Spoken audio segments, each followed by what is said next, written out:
A busca da felicidade virou uma obrigação? Por que este século nunca se sente satisfeito? Quanto custa perseguir a felicidade o tempo todo? E se a busca pela felicidade, na verdade, estivesse trazendo para nós um esvaziamento? Bem, para responder essas e outras perguntas, eu te convido a assistir esse vídeo. Seja muito bem-vindo ou bem-vinda a mais um vídeo aqui no canal, com conteúdo que sempre vai edificar a sua vida e o seu ministério.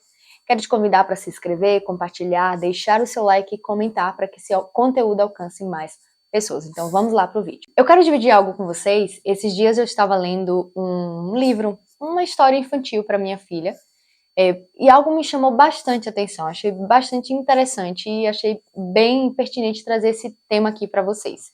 A história conta basicamente sobre uma escola de animais, e nessa escola de animais há uma sala específica que agrega e agrupa somente os animais que são excluídos. E aí o início da história então começa com um professor, a imagem de um professor que é uma coruja, né? E a gente sabe que a coruja tem essa ideia de sabedoria, de inteligência. Então o professor é essa coruja e ele começa então a fazer a chamada da turma. Então ele chama Senhor Leão, presente, tal, presente. E depois que ele faz toda a chamada do início da aula, esse professor, muito paciente, ele busca entender qual a verdadeira causa que fez com que aqueles bichos estivessem naquela sala separada apenas para excluídos.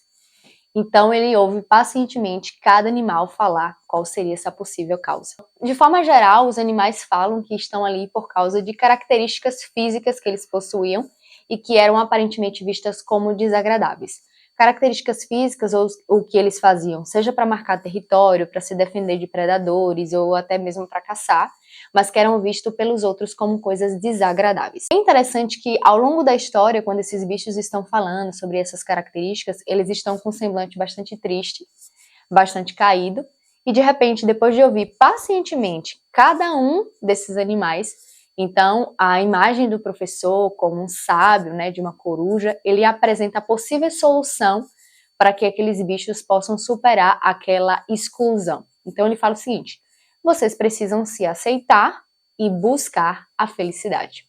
Nossa, isso me chamou bastante atenção, porque essa é a ideia, né, que está presente na nossa sociedade. Veja que os bichos começam com o semblante caído, triste, como se não tivesse respostas para suas perguntas, para suas indagações, e a simples afirmação do professor, que pareceu ser simplista, mas aparentemente trouxe para eles essa contemplação, essa realização e satisfação, como que aquilo que foi apresentado pelo professor trouxe para eles verdadeiramente o que eles precisavam para ser felizes, para superar ou para entender o motivo, a causa pelo qual eles estavam passando por aquela situação. Então, simplesmente o professor fala: vocês precisam se aceitar e buscar a felicidade. E o semblante dos animais, que começou bastante decaído e triste, simplesmente termina a história com um sorriso largo, contente, de realização e satisfação. E a história termina ali. A gente vê, né, a reprodução dessa mesma ideia em vários desenhos infantis, histórias de princesas da Disney, da busca pela felicidade, do seu prazer, daquilo que aparentemente lhe completa. Mas a gente percebe que a história parece concluir na ideia de que a busca pela felicidade me satisfaz. Na verdade, dizer que você precisa de aceitação e buscar a felicidade só apresenta uma aparente necessidade que você tem.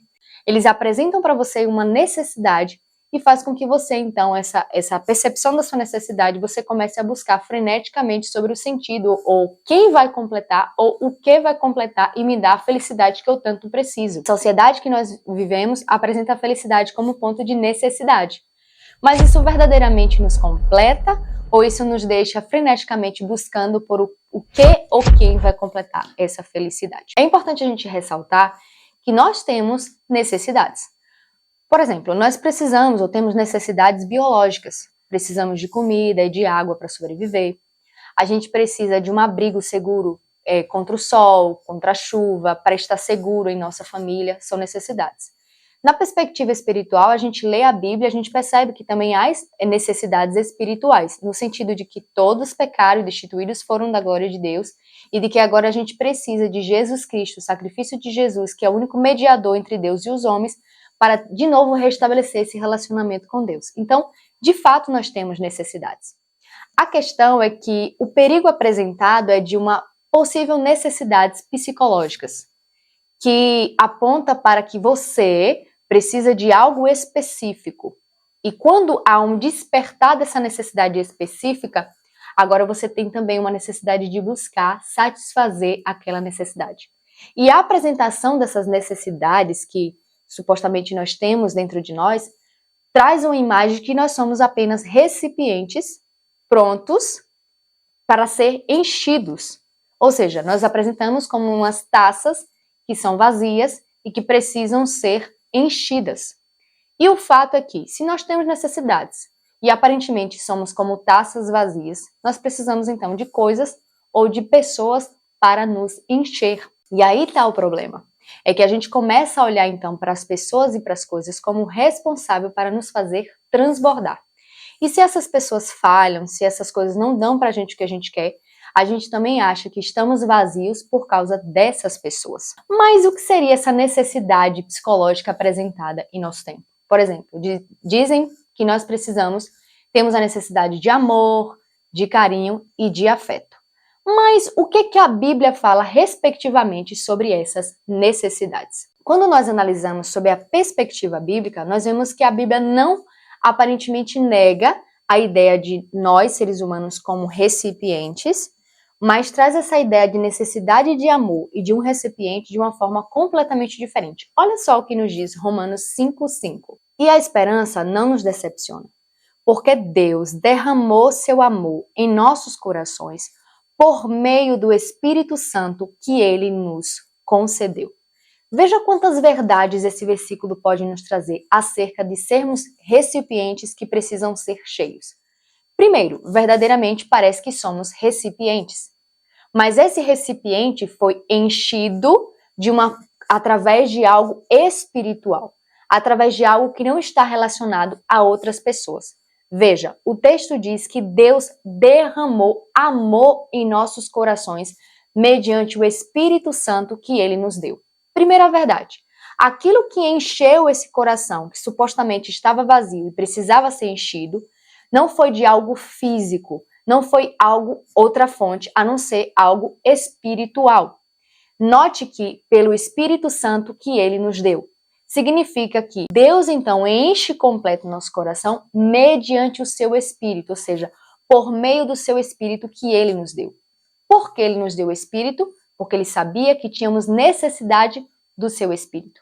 E Ele nos deu o Espírito, porque o Espírito nos enche de amor em nossos corações, nos capacita, nos consola, nos direciona e produz em nós o fruto do Espírito. A presença do Espírito Santo nesse versículo, que é o meio pelo qual o amor de Deus é derramado em nossos corações, é aquilo, ou o meio pelo qual nós, que somos vazios, podemos ser cheios. Note que o amor aparece como fruto do Espírito, que pode ser dado mediante o Espírito Santo, que é o meio pelo qual nos enche.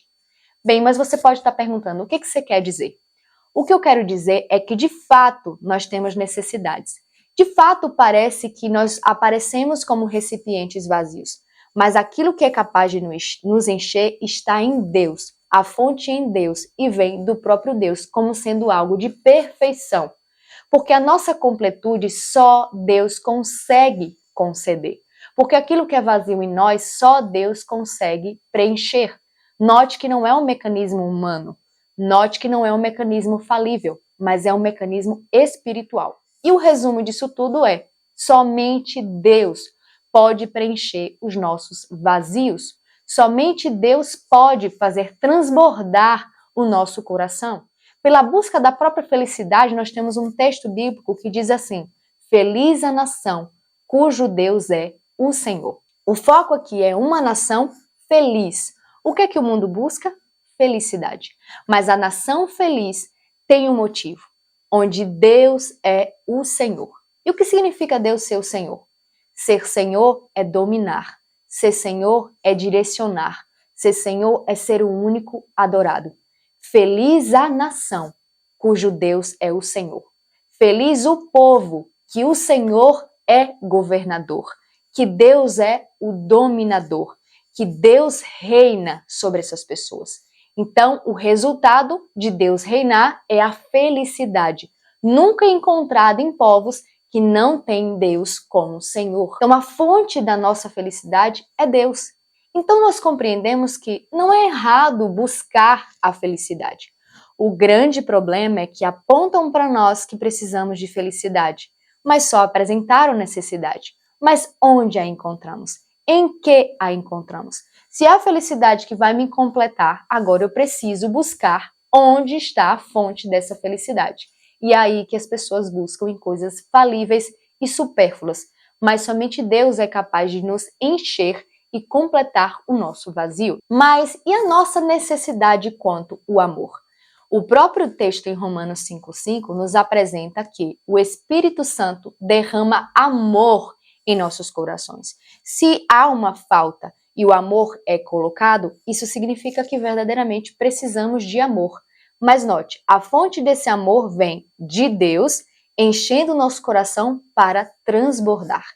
E esse mesmo Deus que enche o nosso coração de amor para transbordar é o que diz em sua palavra: ame a Deus de todo o seu coração e o próximo como a si mesmo.